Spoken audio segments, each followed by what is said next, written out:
Good evening and welcome to Tucker Carlson Tonight. You hate to start a Tuesday evening on a grim note, but one of the environmental catastrophes, one of the great environmental catastrophes of our time, is unfolding tonight off the coast of Denmark. The Nord Stream pipelines, which are enormous Russian-owned conduits that carry natural gas from Russia to Western Europe, have been breached. As we speak, Nord Stream 1 and Nord Stream 2 are pouring millions of cubic meters of natural gas into the Baltic Sea. Pictures from the air, which you can now see on your screen, show a toxic bubble field more than half a mile wide. You can only guess at how many marine mammals are being killed right now, countless. But the lasting damage may be to the atmosphere. Natural gas is comprised of up to 90% methane. Methane, as Joe Biden has often told you, is the key driver of global warming, which is, of course, an existential threat to humanity and the planet.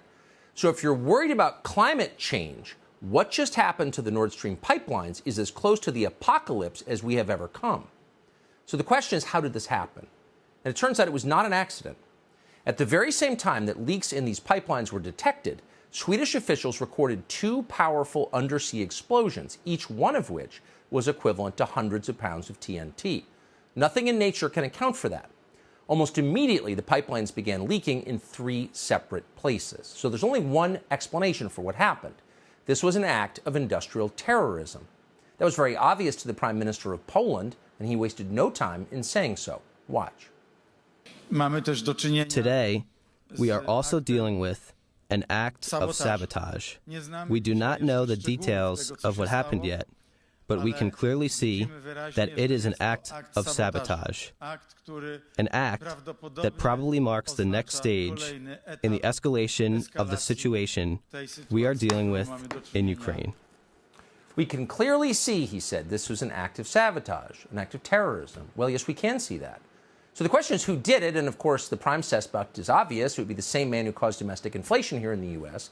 and stole the 2016 election from Hillary Clinton. That'd be Vladimir V. Putin. The Washington Post got right to it. Putin, they declared, is now weaponizing the Nord Stream pipelines. According to the Canadian ambassador to the UN, Vladimir Putin has decided to use, quote, pollution as an act of war. Progressive Twitter strongly endorsed this conclusion. Putin did it. And that makes sense until you thought about it for just a moment. Vladimir Putin may be evil. They tell us that he is evil. But is he stupid? Probably isn't stupid. And yet, and here's the strange part, if you are Vladimir Putin, you would have to be a suicidal moron to blow up your own energy pipelines. That's the one thing you would never do. Natural gas pipelines are the main source of your power and your wealth, and most critically, your leverage over other countries. Europe needs your energy, now more than ever with winter approaching. If you can't deliver that energy, then countries like Germany have no need to pay attention to what you want. You're in the middle of a war, an all-hands-on-deck war, so you need all the leverage you can get. Under these circumstances, there is no chance you would blow up Nord Stream 1 or 2. Not now, obviously. In fact, it's so obvious that even our famously dim Secretary of State, Tony Blinken, seemed to acknowledge it. Sabotaging Nord Stream, he said today, is, quote, clearly in no one's interest. Right, but really only half right. It is true that blowing up Nord Stream does not help Vladimir Putin. He would not do that. Why would he? But that doesn't mean that other countries wouldn't consider doing it. They would consider it, and we know they have considered it because at least one of them has said so in public. In early February, less than 3 weeks before the war in Ukraine began, Joe Biden suggested on camera that he might take out these pipelines. Watch. If Russia invades, that means tanks or troops crossing the border of Ukraine again. Then there will be no longer a Nord Stream 2. We will bring an end to it. How will you do that exactly? Since the project and control of the project is within Germany's control. We will. I promise you, we'll be able to do it. Notice how he phrased that. And he's the president. Doesn't phrase things by accident, particularly when he's reading off cards. He didn't say, I will pause the delivery of gas from Russia to Germany. He said, there won't be a Nord Stream 2. We'll put an end to it. We'll take it out. We'll blow it up. How will you do this? He was asked. I promise you we will be able to do it. They thought this through. And yet those watching, very much including us, didn't take Biden seriously when he said it. This is the president who has declared climate change the most pressing emergency in the history of the world. This is the man who lectures you about using a wood stove or driving an SUV because of its emissions. This is the guy who spent billions trying to mitigate cow flatulence because methane. Would that guy really blow up a methane pipeline in the middle of the Baltic Sea? It was hard to imagine. That would be an unimaginably reckless act.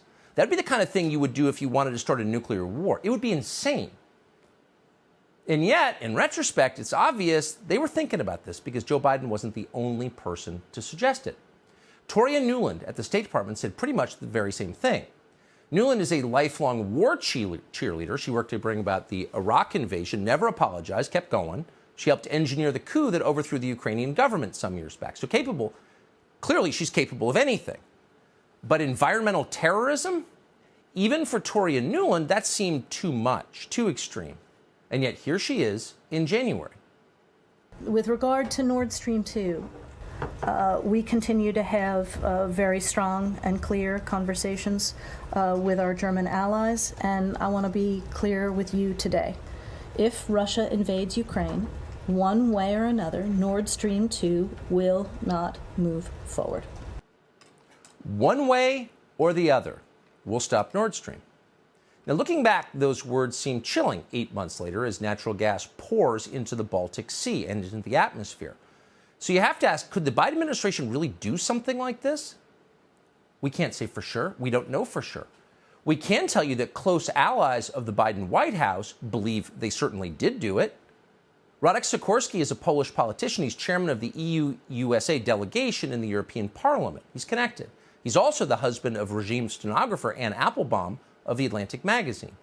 Sikorski is so close to Joe Biden that he's got a picture of the two of them together in his Twitter profile. So when the pipelines blew up, Sikorski responded immediately, and here's what he wrote. "Thank you, USA." So once again, did the Biden administration really do this? It's hard to believe. Given that it's an atrocity, it's effectively an act of terrorism, we don't want to make that accusation.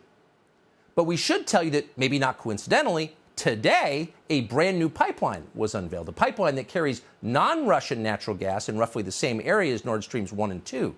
This is called the Baltic Pipe. It was inaugurated in Poland. It will carry natural gas from Norway through Denmark to Poland and other countries nearby. And it's likely to do very well since now it has less competition. Making sense? What does the White House say about this? How are they accounting for what happened today?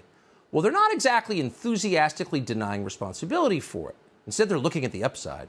Here's the president's publicist noting that the destruction of yet another energy pipeline is yet another opportunity for you to buy an electric car.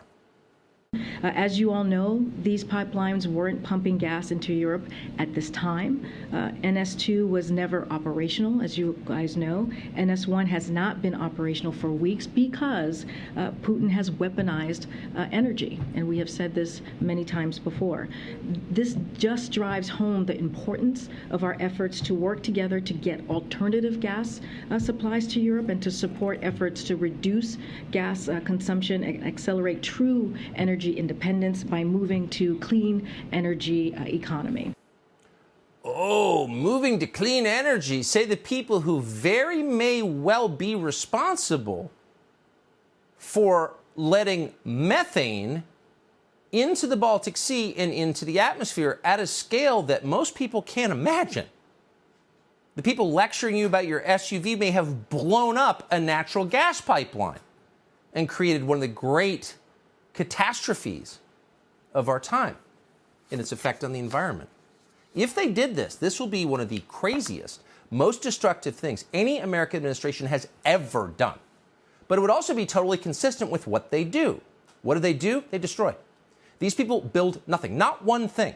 Instead, they tear down and they desecrate, from historic statues to the Constitution to energy infrastructure. And no one in Congress is trying to stop any of it. They're just preparing for the inevitable fallout. Tonight, the Senate just advanced a spending bill with $35 million for the Department of Energy to, quote, prepare for and respond to potential nuclear and radiological incidents in Ukraine. What? The spending bill also brings the total U.S. expenditure on Ukraine, the war, but also funding its government and energy for Ukraine, to $67 billion on the eve of what could be a massive economic disruption. Here, to our economy, $67 billion. How much is that? Well, it's more than Russia's entire military budget last year. And Congress is expected to fully pass the bill later this week, with Republicans nodding along like the zombies they are. What will be the effect of this? Every action has a reaction, equal and opposite. Blow up the Nord Stream pipelines? Okay, we've entered a new phase, one in which the United States is directly at war with the largest nuclear power in the world. Doesn't mean it'll go nuclear immediately, but it does suggest there could be consequences. If we actually blew up the Nord Stream pipelines, why wouldn't Russia sever undersea internet cables? What would happen if they did that? What would happen if banks in London couldn't communicate with banks in New York? Just that one piece of it, leaving aside its potential effects on our power grid. But let's just say the banks couldn't communicate with each other for one day. What would the economic effect of that be? Oh, we would cascade downward into your house. We could have an actual collapse. We could wind up very quickly in third world conditions. Those are the stakes. Have the people behind this, the geniuses like Toria Nuland, considered the effects? Maybe they have. Maybe that was the point.